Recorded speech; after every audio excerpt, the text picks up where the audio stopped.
नमस्कार दोस्तों, कैसे हैं आप सब लोग। मेरा नाम है नैना और आज हम बात करेंगे गुलाबी नगरी जयपुर के बारे में, जो अपनी चौड़ी सड़कों और गुलाबी दीवारों के लिए जाना जाता है। यह शहर शाही विरासत और वास्तुकला के लिए पूरी दुनिया में मशहूर है। चाहे बात करें हम हवा महल की या उसकी सुंदर सुंदर खिड़कियों की, या आमेर किले की ऊंचाई की, या बात करें हम मानसरोवर झील के बीचों बीच बना जल महल, जयपुर का हर कोना गौरवशाली और इतिहास की कहानी को सुनाता है। अपनी रंगीन संस्कृति, प्रसिद्धि, हस्तशिल्प और पधारो मारो देश के संबंध के साथ जयपुर वास्तव में राजस्थान का गौरव है। तो चलिए वीडियो शुरू करते हैं। आज हम जा रहे हैं खाटू श्याम जी के दर्शन करने के लिए। सो आपको मैं इस वीडियो में खाटू श्याम जी के दर्शन दिखाऊंगी, साथ साथ हम जयपुर भी थोड़ा एक्सप्लोर करेंगे। सो आपको इस वीडियो में सब कुछ देखने को मिलेगा, कहाँ कहाँ आप कैसे कैसे एक्सप्लोर कर सकते हैं और क्या क्या चीज़ें आपको मिलेंगी। ये मॉर्निंग का टाइम है। सो देख सकते हैं मॉर्निंग में हम लोग निकल चुके हैं बेसिकली। अभी तो फॉग बिल्कुल लग नहीं रहा और रोड बिल्कुल साफ लगे। तो हम खाटू श्याम जी पहुंचेंगे, फिर आपको पूरा दर्शन दिखाएंगे। इस वीडियो में आप बने रहिए। ये देखिए हम लोग द्वारका एक्सप्रेस से टच कर रहे हैं बेली, और मॉर्निंग का व्यू है। मौसम बिल्कुल साफ दिख रहा है, बिल्कुल भी फॉग नहीं है। हम लोगों ने सोचा था थोड़ा फॉग होगा, बट स्टिल अभी तक तो कोई फॉग हमें बेसिकली नहीं मिला देखने को। ट्रैफिक भी बहुत कम देखने को मिल रहा था हमें। ये हमने टोल क्रॉस कर लिया है।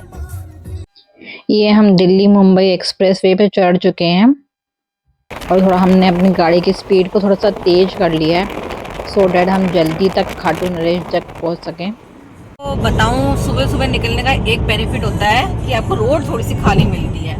सो आप जब भी निकलना प्रेफर करें तो मॉर्निंग में निकलना प्रेफर करें।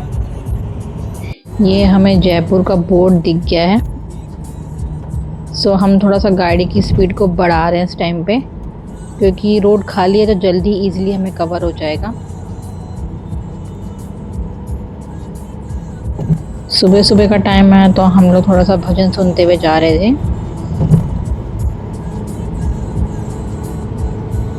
ये हमने गुड़गांव थोड़ा सा क्रॉस करा है और यहाँ पे लग रहा है कि बारिश हुई है बहुत ज़्यादा।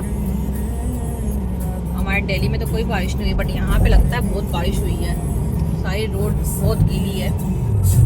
देख सकते हैं ये 7 बज रहे हैं और ये फॉग ने अपना रंग दिखाना स्टार्ट कर दिया है। ये देख सकते हैं फॉग आना स्टार्ट हो गया है। सो हमारा डिसीजन सही था जल्दी निकलने का।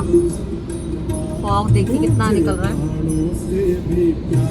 देख सकते हैं कि यहाँ पे बारिश स्टार्ट हो गई है बहुत तेज, और मौसम ने एक नया रुख ले लिया है।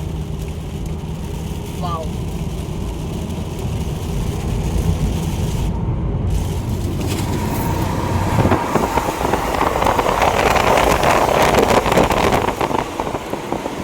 बहुत तेज बारिश हो रही है। मौसम खराब था तो हमारी गाड़ी की हालत कितनी खराब हो गई है इस टाइम पे।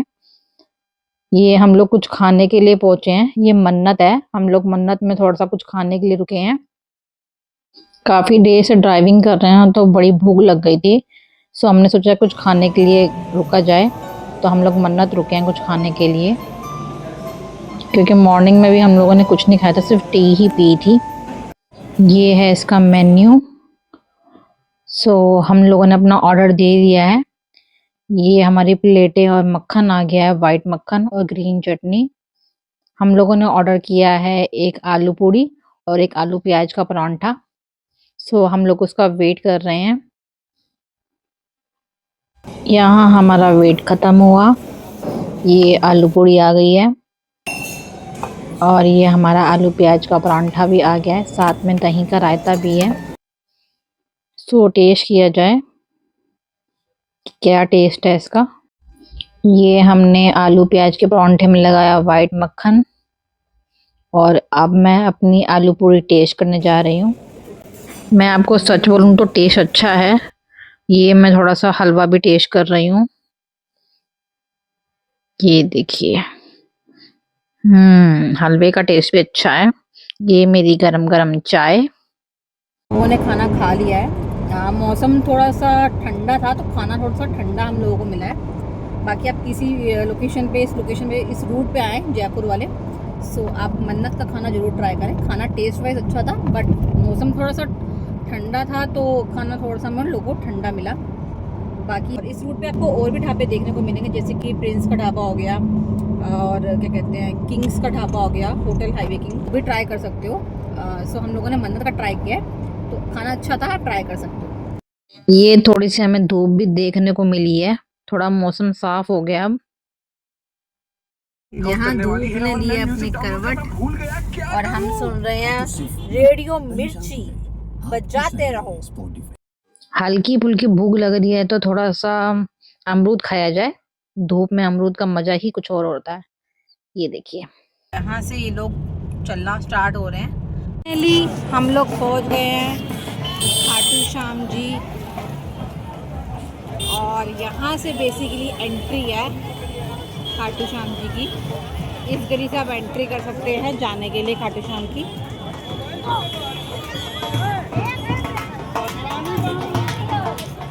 चलिए आपको दर्शन दिखाते हैं खाटू नरेश जी के। सो ये हम लोग चल दिए खाटू नरेश जी के दर्शन करने के लिए। यहाँ पे रिक्शे वाले भी जाते हैं अंदर तक। यहाँ पे शॉप्स भी बहुत हैं और प्रसाद वरसाद अगर आप लेना चाहें तो ले सकते हैं, बट मैं आपको सजेस्ट करूंगी आप ऐसे ही जाओ, कैश चढ़ा दो, क्योंकि वो प्रसाद और फूल वगैरह चढ़ता नहीं, लोगों के पैरों पे ही आता है। वैसे तो हम लोग नॉर्मल डे में गए थे, नॉर्मल डे में ही देख सकते हैं कितनी भीड़ देखने को मिल रही है। जैसे ही हम लोग पहुंचे थे वैसे ही आरती स्टार्ट हो गई थी। सो हम आरती के टाइम पे पहुंचे थे। तो मैं आपको यहाँ पे एक सजेशन दूंगी, जहाँ मैंने आपको गेट की वीडियो दिखाई है उस गेट से खाटू नरेश जी के अंदर एंटर करने का 1 किलोमीटर का डिस्टेंस है, लेकिन रिक्शे वाले आपसे चार्ज करेंगे 100 रुपीज़। सो मैं आपको पर्सनली सजेस्ट करूंगी आप पैदल ही जाएं, क्योंकि हार्डली 1 किलोमीटर है, आप इजीली पहुंच सकते हैं। रिक्शे वाले को 100 रुपीज़ देना वर्थ नहीं लगता, लेकिन कोई एजेड बंदा है तो उसके लिए रिक्शा प्रेफर है, बट अंदर तक रिक्शा जाता है। अगर आप यंग हैं तो आप पैदल ही जाएं। ये हम नॉर्मल डे में गए थे और नॉर्मल डे में ही दर्शन करने इतने डिफिकल्ट लग रहे थे क्योंकि बहुत भीड़ थी। और अगर वीक डे में जाओगे तो बहुत इम्पॉसिबल होता है दर्शन करना, क्योंकि आधे से ज्यादा लोग तो भीड़ देख के ही डर जाते हैं। सो मैं आपको सजेशन करूंगी जब भी आप खाटू नरेश आए तो 12 बजे के बाद के जो दर्शन है वो आपको खुले होंगे, लेकिन हो सके तो वीक डे में ना आए, आए तो नॉर्मल डे में ही आए। ये देखिए खाटू नरेश जी के कितने सुंदर दर्शन हुए हैं। ये हम नॉर्मल डे में गए थे तब भी इतनी भीड़ हमें देखने को मिली है। हम आ गए हैं कुंड में दर्शन करने के लिए। सारे के सारे की जय। कहा जाता है इस कुंड की महिमा बहुत ही गहरी है। ये जो कुंड है वो महाभारत काल से जुड़ा हुआ है, जहाँ खाटू श्याम जी का शीश प्रकट हुआ था। मान्यता ये भी है कि इस कुंड में स्नान करने से भक्तों को पुण्य प्राप्त होता है और उनकी सभी मनोकामना पूर्ण होती है। यहाँ तक कि इस कुंड में स्नान करने से सभी बीमारियां भी दूर होती हैं। मान्यता ये भी है कि जो खाटू नरेश जी की पूजा करता है और हारे का सहारा कहता है, उनकी सभी मनोकामना पूर्ण होती है। इस कुंड की बड़ी ही महिमा है। इसकी जो कथा है वो महाभारत काल से जुड़ी हुई है, जहाँ पे भगवान श्री कृष्ण ने बर्बरिक यानी खाटू नरेश जी से उनका शीश मांगा था। ये वही कुंड है। कुछ धार्मिक मान्यता ये भी है कि इस कुंड में स्नान करने से संतान की भी प्राप्ति होती है। यहाँ तक कि भगवान श्री कृष्ण ने कलयुग में खाटू श्याम के नाम से पूजे जाने का वरदान भी दिया था। तो इस कुंड की इतनी मान्यता है कि इसमें भक्तों के सभी दुख कष्ट दूर होते हैं। कुंड के दर्शन करने के बाद हम लोगों ने थोड़ी सी गलियां भी एक्सप्लोर करी। सो हम लोगों ने सोचा कि यहाँ का थोड़ा सा स्ट्रीट फूड भी खाया जाए। सो हम लोग धीरे धीरे चल दिए गलियों को एक्सप्लोर करने के लिए, कुछ खाने के लिए, देखने के लिए। सो मैं आपको धीरे धीरे दिखाती हूँ यहाँ पे फेमस क्या क्या है खाने के लिए। वैसे तो हम लोग नॉर्मल डे में आए थे और नॉर्मल डे में ही हम लोगों को भीड़ बहुत देखने को मिली है। अगर हम वीकेंड में आते तो हमें दर्शन तो बहुत मुश्किल से ही हो पाते। यहाँ के लोग कह रहे थे कि फेस्टिवल पे, काशी पे यहाँ पे बहुत भीड़ होती है। अभी यहाँ पे भीड़ बहुत कम है। बाकी आप शॉपिंग वगैरह भी यहाँ से कर सकते हैं। अगर आपके घर में खाटू नरेश जी हैं, तुलसी की माला या वस्त्र वगैरह आप यहाँ से ले सकते हैं। यहाँ पे हमें बहुत भीड़ देखने को मिली। जयपुर में आपके वो मोस्टली शॉपों में कड़ी कचौड़ी, कड़ी समोसा, कड़ी खाने को बहुत मिलेगी। सो यहाँ पे भीड़ बहुत थी तो हम लोगों ने भी कड़ी कचौड़ी यहाँ पे ट्राई करी। खाने में टेस्टी थी, आप लोग भी यहाँ पे ट्राई कर सकते हैं।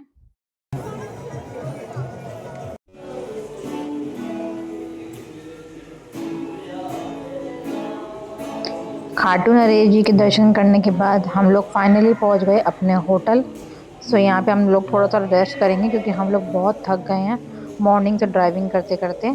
खाटू नरेश जी के दर्शन भी करे हैं, उसके बाद हम लोग फिर वहाँ से भी ड्राइविंग करते 1-1.5 घंटा हमें लगा है। सो यहाँ से मैं आपको अपना रूम दिखाऊंगी। ये हमारा होटल है।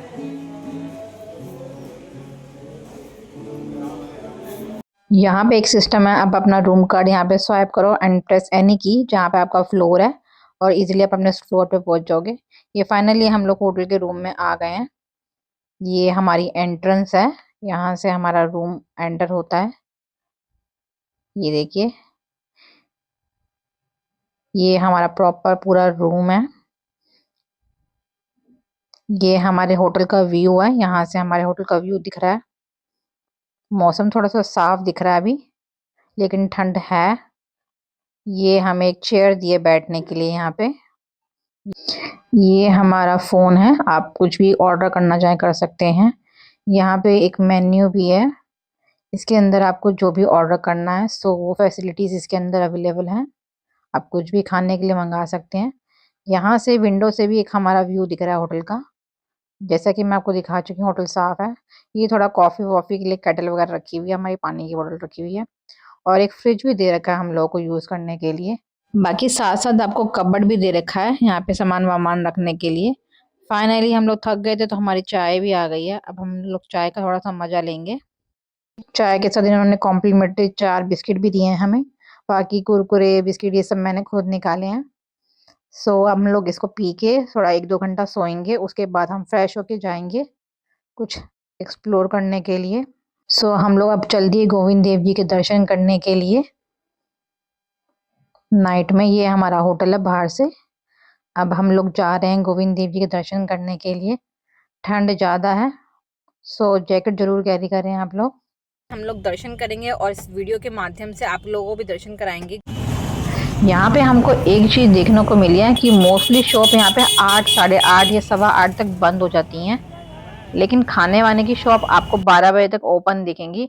थोड़ी बहुत शॉपें जो हैं वो 9:30 बजे तक ओपन रहती हैं, बट सारी शॉपें बंद हो जाती हैं। खाने की शॉप आपको ओपन दिखेंगी, बट कपड़े वपड़े शॉपिंग वॉपिंग की सारी शॉप्स आपको बंद दिखेंगी 8:30 लास्ट तक। सो जब भी आप कोई शॉपिंग वॉपिंग करने आए तो उससे पहले ही आए, क्योंकि उसके बाद तो शॉप सारी बंद हो जाती हैं। ये देखिए सारी बंद दिख रही हैं शॉप्स हमें। यहाँ पे छोटी चौपड़ और बड़ी चौपड़ 2 हैं शॉपिंग के लिए। सो हम लोग भी आफ्टर मंदिर हम थोड़ा-सा खाने का भी ट्राई करेंगे यहाँ पे आके। मैं वो भी आपको वीडियो में दिखाऊँगी। आप वीडियो में बने रहिए। यहाँ छोटी चौपड़ और बड़ी चौपड़ 2 चौपड़ हैं और यहाँ से सीधा-सीधा जाएँगे तो आपको मंदिर देखने को मिलेगा। सो मंदिर का नाम है श्री राधा गोविंदम मंदिर। ये हम लोग पहुँच गए हैं। सो आपको मैं अंदर जाके गोविंद देव जी के दर्शन दिखाऊँगी।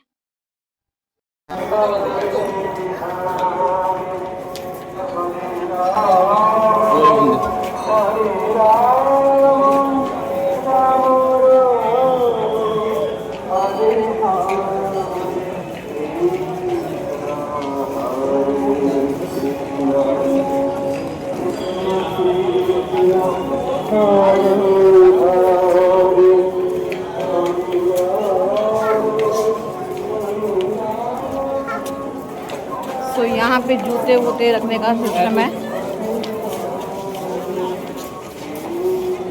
जयपुर का गोविंद देव जी मंदिर केवल एक धार्मिक स्थल नहीं है, बल्कि ये श्रद्धा, इतिहास और चमत्कार की एक अद्भुत गाथा है। यह मंदिर जयपुर के सिटी पैलेस में स्थित है। यहाँ के आराध्य देव भगवान श्री कृष्ण यानी गोविंद देव जी को जयपुर का असली राजा माना जाता है। मान्यता यह भी है कि गोविंद देव जी की मूर्ति ये 5000 साल पुरानी है। कहा यह भी जाता है कि भगवान श्री कृष्ण के परपौत्र वज्रनाभ ने अपनी दादी से भगवान श्री कृष्ण के रूप का वर्णन सुना था। उन्होंने उस वर्णन के आधार पर 3 मूर्तियां बनवाई थी। श्री मदन मोहन जी जिसमें भगवान के चरण उनके जैसे थे, श्री गोपीनाथ जी जिसमें भगवान का वक्ष स्थल यानी छाती और बाहें उनकी जैसी थी और श्री गोविंद देव जी जिसमें भगवान का मुखारविंद यानी चेहरा बिल्कुल श्री कृष्ण जैसा था। इसीलिए इसे साक्षात रूप भी माना जाता है। बहुत से लोग नहीं जानते, जब युगल शासक और औरंगजेब के समय मथुरा वृंदावन के मंदिरों को तोड़ा जा रहा था, तब वृंदावन के पुजारी ने गोविंद देव जी की सुरक्षा के लिए मूर्ति को वहां से हटा दिया था। अंत में महाराजा सवाई जयसिंह द्वितीय इस मूर्ति को जयपुर ले आए। कहा जाता है कि मदन मोहन जी ने करौली को चुना, गोविंद देव जी और गोपीनाथ जी ने जयपुर को चुना। कुछ मान्यता ये भी है कि मंदिर से पहले यह महाराजा जय सिंह का निवास स्थान हुआ करता था। एक रात महाराज को सपना आया, भगवान ने दर्शन दिया और संकेत दिया कि वे इसी स्थान पे विराजमान होना चाहते हैं। महाराज ने तुरंत महल खाली कर दिया और दूसरे महल में रहने के लिए चल दिए। उन्होंने गोविंद देव जी को जयपुर का असली शासक घोषित किया और स्वयं को उनका मंत्री माना।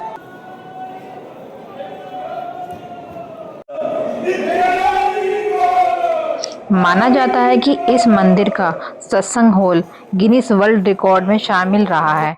इसकी विशेषता यह है कि ये दुनिया का सबसे बड़ा सपाट छत वाला हॉल है, जो बिना किसी खंबे यानी पिलर से टिका हुआ है। बहुत ही सुंदर मंदिर है, बहुत अद्भुत मंदिर है। जब भी जयपुर आए इस मंदिर में दर्शन जरूर करें। इस टाइम पे आपको मंदिर खाली थोड़ा सा देखने को मिलेगा और आप पास में जाके गोविंद देव जी के दर्शन कर सकते हैं।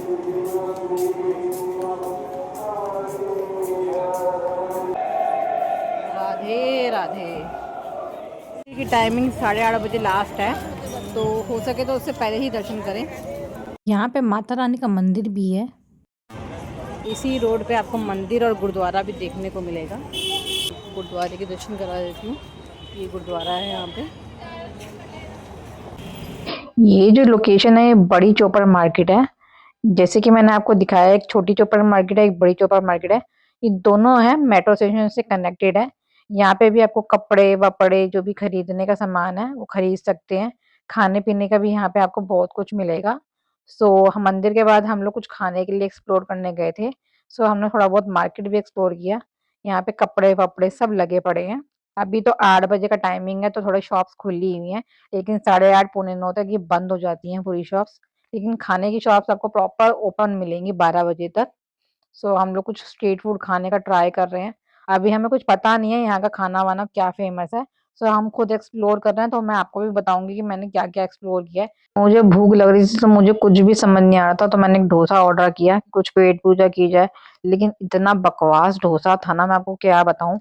बिल्कुल भी मत खाना यहाँ पे। मैं आपको इसकी लोकेशन भी मेंशन कर रही हूँ। यहाँ पे आएँ, बिल्कुल जला हुआ डोसा मुझे रिसीव हुआ है। इसका डोसा तो बिल्कुल भी मत ट्राई करना। बाकी नॉन-वेज की शॉप यहाँ पे बहुत अच्छी थी, तो आप यहाँ का नॉन-वेज खा सकते हैं अगर आप नॉन-वेज खाने के शौकीन हैं। इस शॉप पे तो बिल्कुल भी कुछ खाने का ट्राई मत करना। टेस्ट वाइज़ भी बिल्कुल ही बकवास था और बाकी भी मोमोज़ वगैरह भी बहुत मिर्चों वाले थे यहाँ पे। यहाँ का ये एक फेमस फूड यहाँ पे है नॉन-वेज के लिए। यहाँ पे मटन, चिकन सब कुछ मिलता है। अगर आप इस लोकेशन पे आ रहे हैं, तो ये देव होटल आप ज़रूर ट्राई करें। यहाँ पे नॉन-वेज आपको अच्छा खाने को मिलेगा। इसका शॉप नंबर 100 है। ये बड़ी चौपड़ के पास पड़ता है। इस लोकेशन पे आएँ तो ये आप ज़रूर ट्राई करें। मैं ये वीडियो उन लोगों के लिए बना रही हूँ जो नॉन-वेज खाने के शौकीन हैं। अब आगे चलते हैं थोड़ा-सा। हमें बोर्ड दिखा, हवा महल की टाइमिंग है 9 से 6:30 बजे। कल हम लोग आके हवा महल थोड़ा-सा एक्सप्लोर करेंगे। ये बाहर से कितना अच्छा लग रहा है, नाइट व्यू दिखा रही हूँ मैं आपको। यहाँ पे नाइट व्यू भी बहुत सुंदर दिख रहा है। अब ये आके हम कल मॉर्निंग में एक्सप्लोर करेंगे, क्योंकि टाइमिंग बहुत चाहिए इसके लिए। तो हम कल मॉर्निंग में आके इसको देखेंगे। रेडी हो गए हैं और अब हम लोग जा रहे हैं थोड़े से फोर्ट घूमने के लिए। कल मैंने आपको गोविंद देव जी के दर्शन कराए थे।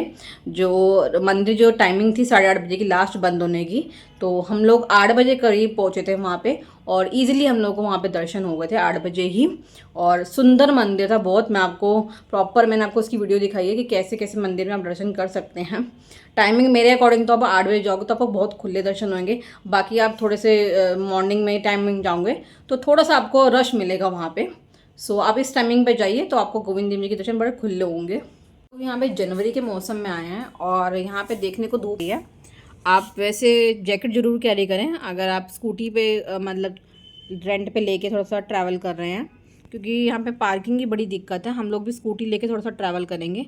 जितना मेरे से कवर होगा उतना मैं आपको इस वीडियो के जरिए दिखाऊंगी, क्योंकि इवनिंग में मोस्टली यहाँ पे 4 बजे के बाद ठंड देखने को मिलेगी आपको।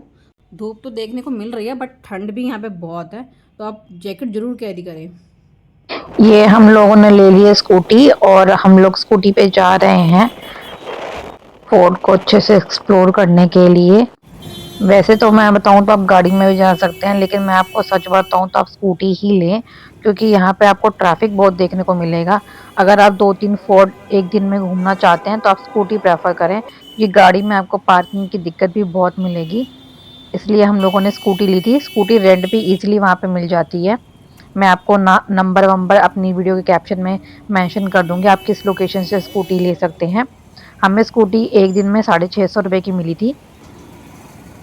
ठंड बहुत थी तो हम लोग थोड़ा सा स्कूटी लेने के लिए हेजिटेट कर रहे थे, बट आपको मैं सीरियसली बताऊं तो आप स्कूटी ही लें, क्योंकि ट्रैफिक बहुत है। तो स्कूटी में आपको इजीली 3-4 फोर्ट कवर हो जाएंगे।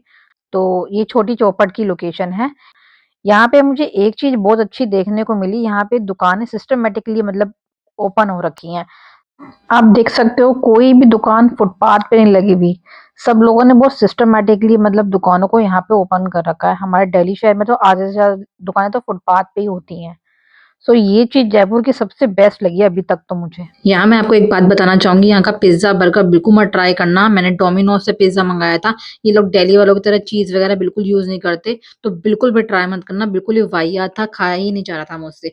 यहाँ पे हवा महल की टाइमिंग आपको मैंने नाइट में दिखाया था, 9 बजे से 6:30 बजे है, इसलिए हम लोग मॉर्निंग में गए हैं हवा महल एक्सप्लोर करने के लिए। अब हम लोग स्कूटी पार्किंग के लिए एरिया ढूंढ रहे हैं, हम स्कूटी कहाँ पार्क करें। यहाँ पे आपको खाने का स्टॉल भी मिलेगा, चाय मैगी सब कुछ मिलेगा खाने के लिए। कचौड़ी, ब्रेड पकौड़ा, टिकट काउंटर जहाँ पे बहुत ज़्यादा भीड़ लगी हुई है। मोस्टली लोग अपना फ़ोटो सेशन भी यहाँ पे कर रहे हैं। ये देखिए,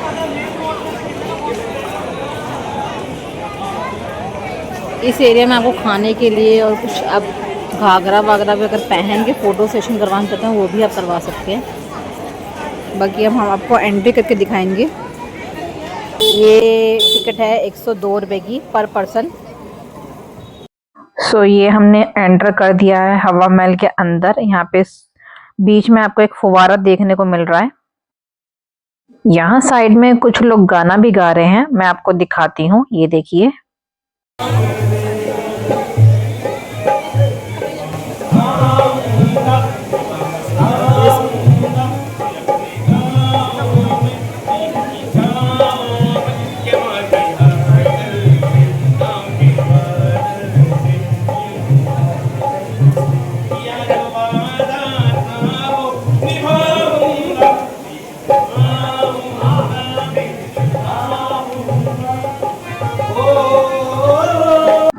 जैसे ही आप लोग एंट्री करोगे तो आपको सबसे पहले आंगन के बीच में बना हुआ फुवारा दिखेगा, जो इस हवा महल को और भी खूबसूरत बनाता है।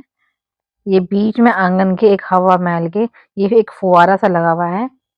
हवा महल राजस्थान की एक ऐसी लोकेशन पे है जहां मार्केट कनेक्टेड है।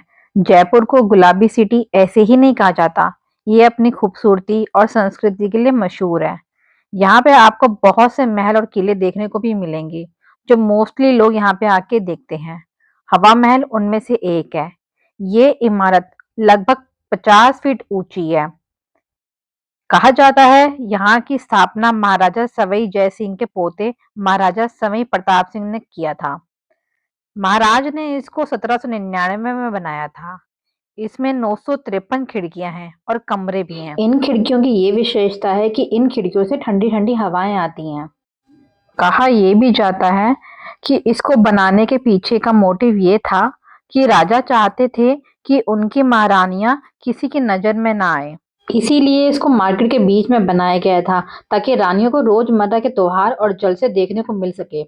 इन जालीदार खिड़कियों से शाही महिलाएं त्योहारों का आनंद उठा सकती थी। ये दुनिया की सबसे ऊंची 5 मंजिल इमारत है, जिसे मोस्टली लोग नहीं जानते। यहाँ पे आपको कुछ चित्र भी देखने को मिलेंगे जो 10वीं शताब्दी के लगा रखे हैं। ये चित्र कुछ नृत्य कलाओं को दर्शाते हैं। वहीं दूसरी ओर आपको 18वीं शताब्दी का एक चित्र दिखेगा, जहाँ पे हाथी पे सवार इंद्र इंद्राणी और बाएं भाग में ऊंट पे सवार युगल और दाएं भाग में आपको नारी का कृत्य दिखेगा। वहीं दूसरी ओर आपको 17वीं शताब्दी का एक ऐसा चित्र देखने को मिलेगा जिसमें त्रिशूल धारणी देवी भगवती, दक्षिणी भाग में चंद्र धारणी और कमला धारणी और वामन भाग में वीणा वंदनी सिंहासन पे विराजमान है। यहाँ पे कुछ कठपुतलियों का भी डांस हो रहा है, ये देखिए मैं आपको दिखा रही हूँ।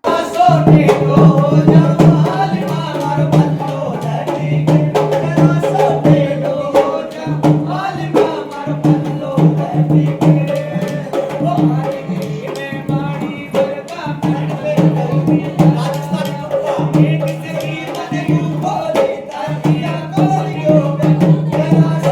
आपको मैंने दिखाया है कठपुतलियों का डांस।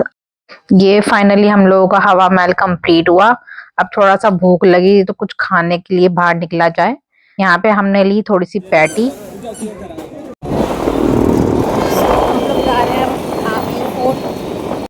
मौसम साफ लग रहा है, धूप कितनी अच्छी निकली हुई है। सो ये हम लोग पहुंच गए हैं आमेर फोर्ट। ये किला तो बहुत ही बड़ा है। अभी हमें ऊपर तक जाना है इस किले के, अच्छे से इसको अंदर से एक्सप्लोर भी करना है।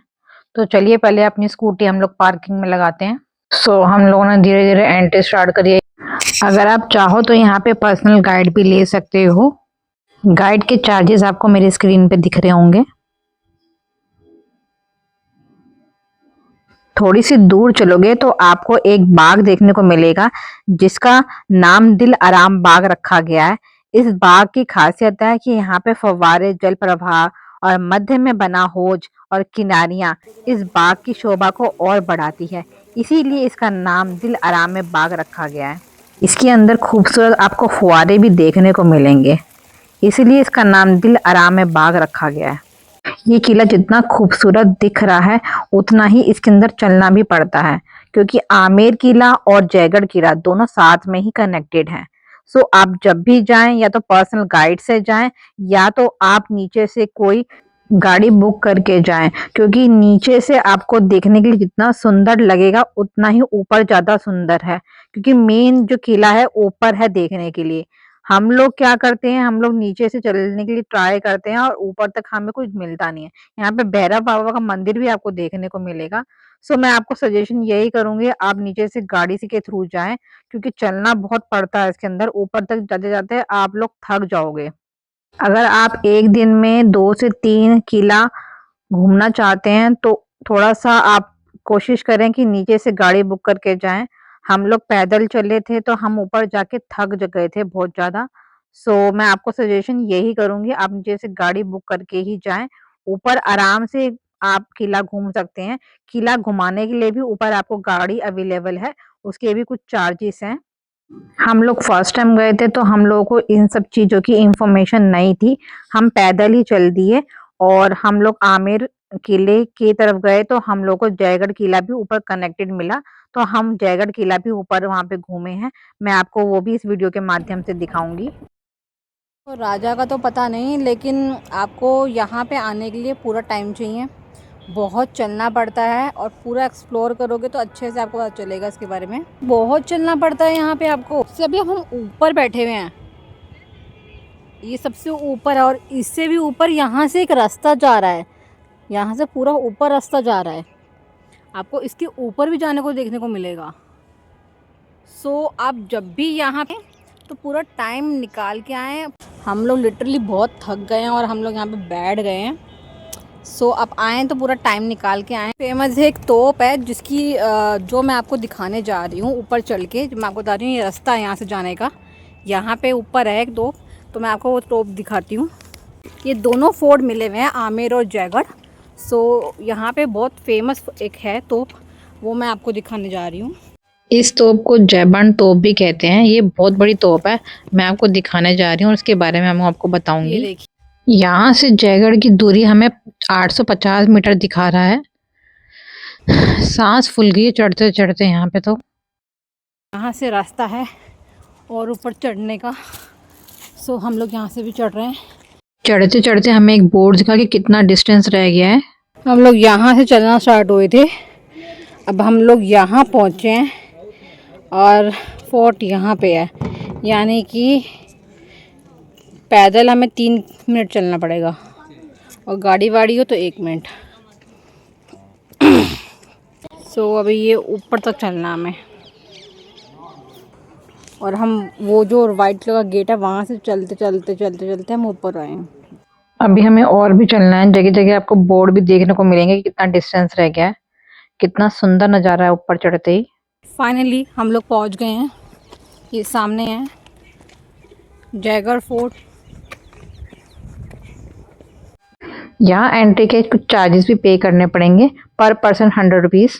ये हम ऊपर जयगढ़ में आ चुके हैं, ये हमारी एंट्री हो गई है।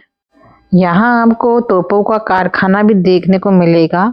ये देखिए, ये बजरंग तोप है। ये थोड़ा आगे चलेंगे तो आपको तांगे भी देखने को मिलेंगे, तांगे वांगे रखे हुए हैं राजाओं के टाइम के। इससे आगे हम थोड़ा सा चलेंगे तो हमें एक तोप देखने को मिलेगी, जो आपको स्क्रीन पे दिखाई दे रही है। आमेर किले के पास जयगढ़ किले में रखी हुई दुनिया की सबसे बड़ी पहियों वाली तोप, जिसे जयबंद तोप भी कहा जाता है। जब इसे चलाया गया था तो इसका गोला 35 किलोमीटर दूर तक गिरा था।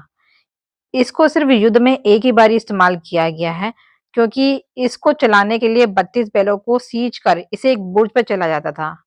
वैसे तो जब इसका निर्माण हुआ था तो आमेर किले की सुरक्षा के लिए हुआ था। कहा जाता है कि जयबंद तोप का निर्माण 18वीं शताब्दी में हुआ था।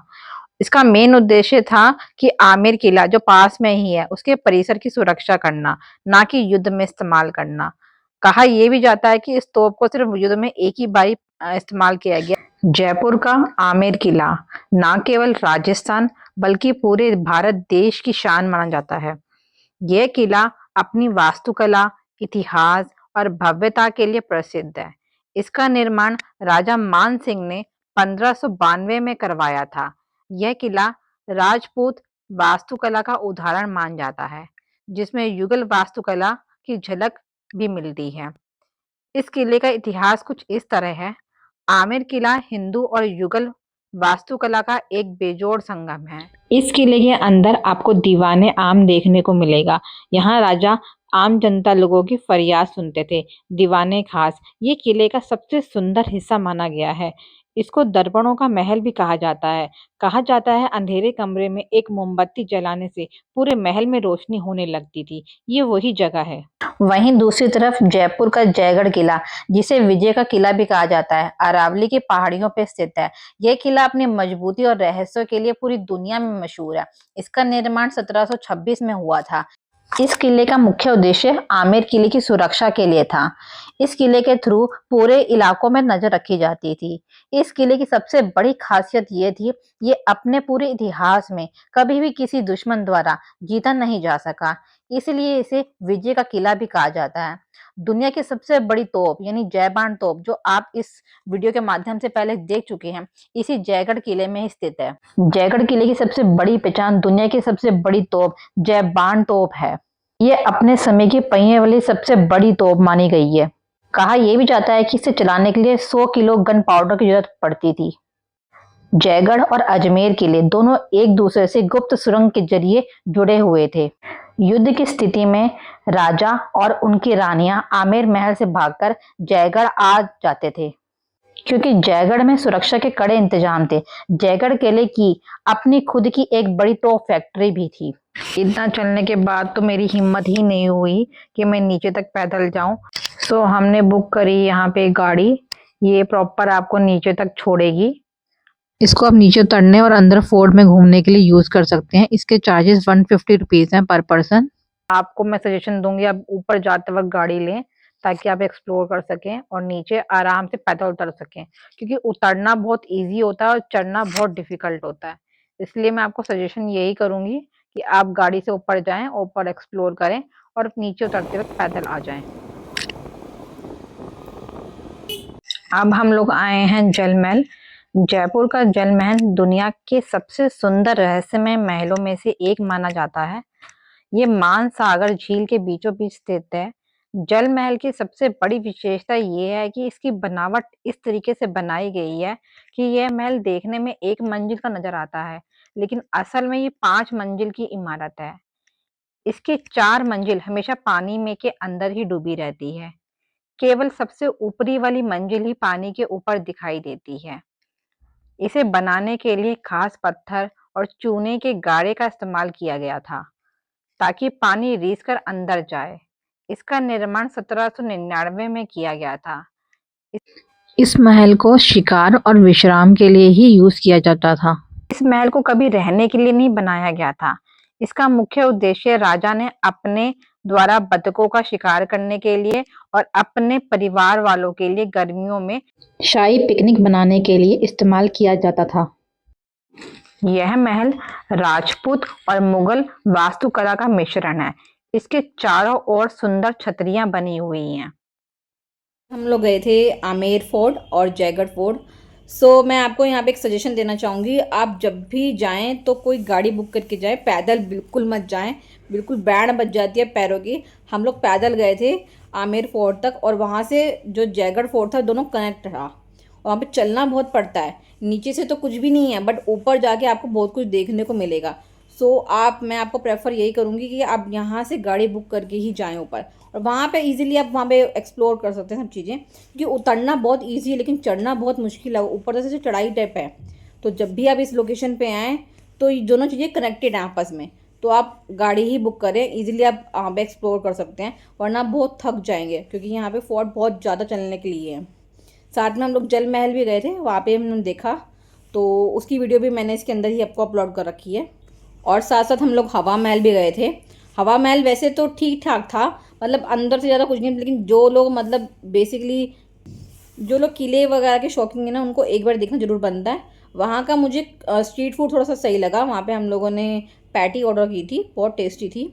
तो अब वो वहाँ पर जाके ट्राई कर सकते हो, खा सकते हो, कोई मतलब बकवास वाली कोई ऐसी कुछ बात नहीं थी उसके अंदर। तो वहाँ का खाना भी ठीक था। तो बाकी घूमने के लिए कठपुतलियों का वहाँ पे थोड़ा सा है, वो थोड़ा बहुत देखने के लिए, बाकी फ़ोटो वोटो सेक्शन के लिए आप वहाँ पे जा सकते हो। हम लोग कुछ ज़्यादा थक गए थे, क्योंकि हम लोग पैदल चल के गए थे ऊपर तक, तो ज़्यादा हम लोग आगे एक्सप्लोर नहीं कर पाए, लेकिन उसके अंदर और भी ज़्यादा बहुत कुछ देखने को था। तो आप प्लीज़ गाड़ी ही बुक करके जाएं, पैदल मत जाएं, क्योंकि हम लोगों को किसी ने सजेशन दिया नहीं, हम लोग पहली बार गए थे। तो आप लोग जब भी जाएं तो गाड़ी बुक करके जाएं, और पैदल वहाँ पे ऊपर जाके घूमें, क्योंकि ऊपर मेन घूमने का है, नीचे से कुछ नहीं है घूमने का। और एक चीज़ और, जब भी आप जाएं मॉर्निंग के टाइमिंग पे जाएं, क्योंकि 4 बजे के बाद बहुत अंधेरा हो जाता है, देखने का कोई फ़ायदा नहीं है, इसलिए 4 बजे से पहले ही जाएं, क्योंकि 3-4 घंटे आपको मिनिमम वहाँ पे लग ही जाते हैं।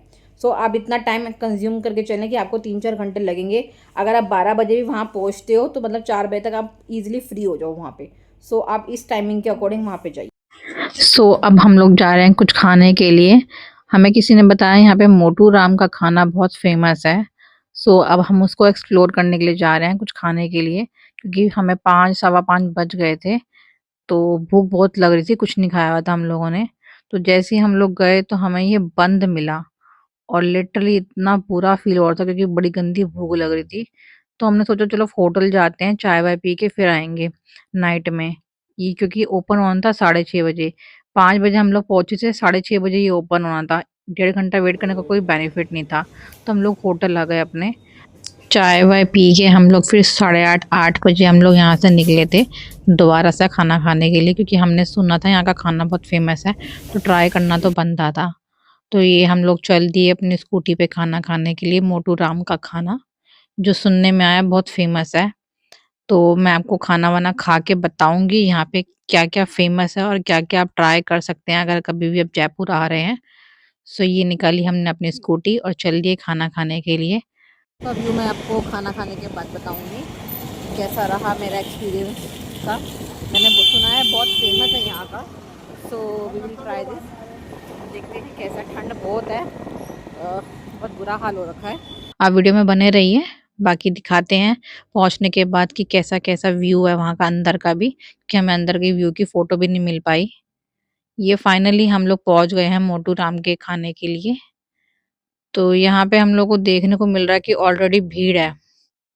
तो हम लोगों ने अपनी स्कूटी पार्किंग पे लगाई और यहाँ पे अपना नाम लिखवाया, क्योंकि 15-20 मिनट हमें वेटिंग हुई यहाँ।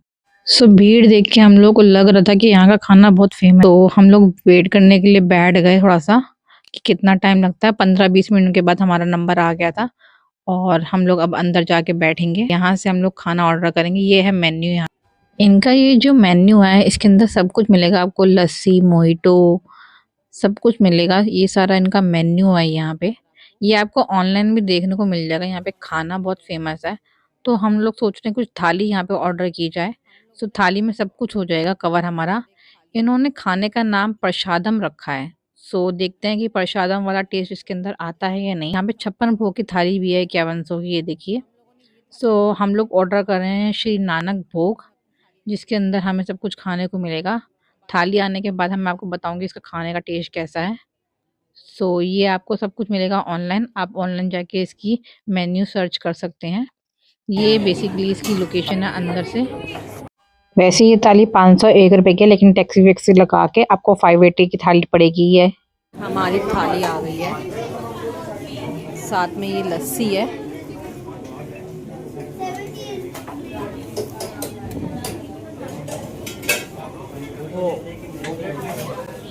ये हमारी थाली आ गई। क्या शानदार थाली लग रही है ये हमारी। ज़्यादा ना बात करते हुए चलिए शुरू करते हैं। पत्तों की हालत देख के लग ही रहा होगा आपको, खाने का टेस्ट इतना लाजवाब था। मेरे पास शब्द नहीं है इस खाने के लिए। खाने का टेस्ट इतना लाजवाब था कि हम लोगों ने पत्ते तक चाट लिए। सोचो खाना इतना लाजवाब। डाइट में हर एक सब्जी में भाई वाह कहने का मन कर रहा था, बहुत टेस्टी खाना था। यहाँ पे एक आइसक्रीम भी है, जल महल आइसक्रीम पार्लर। यहाँ की आइसक्रीम भी बहुत लाजवाब थी। आप इस लोकेशन पे आए तो इसकी आइसक्रीम भी जरूर ट्राई करें। यहाँ पे आपको आइसक्रीम, शेक सब कुछ मिलेगा। ये अब हमारे होटल की लोकेशन, हम होटल पहुँच गए हैं। अब हम थोड़ा सा रेस्ट वेस्ट करेंगे क्योंकि कल हम लोगों को निकलना है दिल्ली के लिए। आज के लिए इस वीडियो में बस इतना ही। गए थे मोटू राम की लोकेशन पे खाना ट्राई करने के लिए। जैसा कि मैंने आपको कल दिखाया था, कल हम लोग मोटू राम की लोकेशन पे गए थे खाना ट्राई करने के लिए। और हम लोगों ने वेज थाली वहाँ पे ऑर्डर की थी, वो श्री गुरु नानक थाली थी। उसकी कॉस्ट हमें 580 के अराउंड पड़ी है, लेकिन थाली की कॉस्ट के अकॉर्डिंग टेस्ट भाई वाह था। मैं आपको बस सजेशन करूँगी, जब भी आप जयपुर आए उस लोकेशन पे ज़रूर जाएं और वहाँ का खाना ज़रूर ट्राई करें, क्योंकि खाने की कॉस्ट के अकॉर्डिंग टेस्ट बहुत लाजवाब था। मतलब मेरे को ऐसा एक भी बाइट में लगा नहीं कि कोई भी खाना ख़राब है। किसी भी खाने में आपको मिर्ची नहीं लगी ज़्यादा। बच्चा भी खा सकता है, बूढ़ा भी खा सकता है, हर बंदा खा सकता है। वो खाना इतना टेस्टी था, बिना मिर्चों का खाना था और इतना टेस्टी खाना था ना, जिसका कोई जवाब ही नहीं। वेज वालों के लिए तो वो जगह अमृत है ही है, लेकिन जो नॉन वेज खाते हैं वो भी नॉन वेज खाना भूल जाएंगे अगर वो वेज खाना ट्राई करेंगे तो। सो जब भी आप जयपुर आओ तो इस लोकेशन पे ज़रूर आओ। अलग ही यूनिक टेस्ट था वहाँ का। और साथ में हमने वहाँ पे जल महल की एक आइसक्रीम भी ट्राई की थी, वो आइसक्रीम भी बहुत अच्छी थी। सो जब भी आप इस लोकेशन पे आए, जयपुर पे आए, तो वहाँ का खाना जरूर ट्राई। और यहाँ पे एक चीज़ नई हमें देखने को मिली है, यहाँ पे संक्रांत पे पतंगे बहुत उड़ाई जाती हैं। मैं आपको दिखाती हूँ। जैसे कि हमारे यहाँ पे 15 अगस्त पे उड़ाई जाती हैं, यहाँ पे संक्रांत पे पतंगे बहुत उड़ाई जाती हैं। ये देखिए कि आपको मेरी वीडियो कैसी लगी, आप किस लोकेशन से ये मेरी वीडियो देख रहे हैं। प्लीज़ लाइक कमेंट शेयर करना ना। और बाकी जयपुर के लिए बस इतना ही। मिलते हैं नेक्स्ट वीडियो में, तब तक के लिए राधे राधे।